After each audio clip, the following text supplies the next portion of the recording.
আসসালামু আলাইকুম।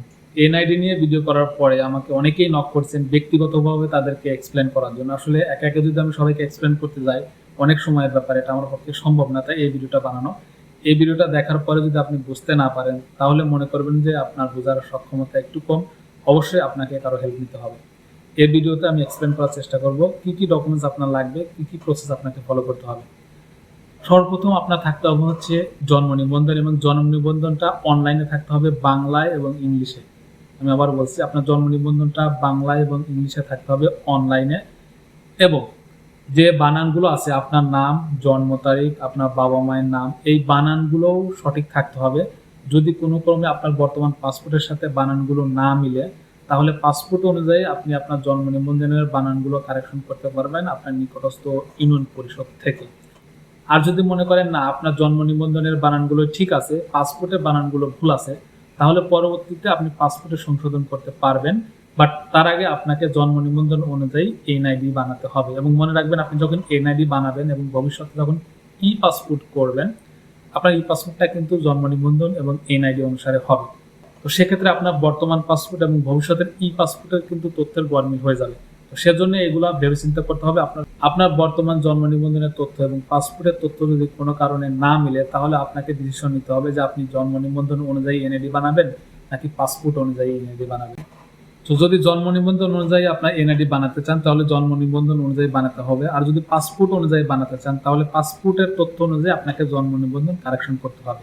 NID application করতে আপনাকে অনলাইনে ফর্ম ফিল আপ করতে হবে।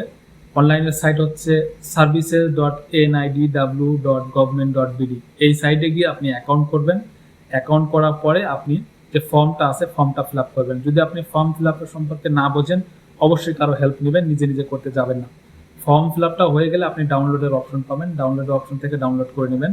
ডাউনলোড করার পরে 33, 34, 35, 36 সম্ভবত এই কলামগুলোতে কিছু তথ্য চাওয়া হয়েছে, যেখানে দেখতে পারবেন শনাক্তকারীর নাম, আইডি নাম্বার এবং সিগনেচার।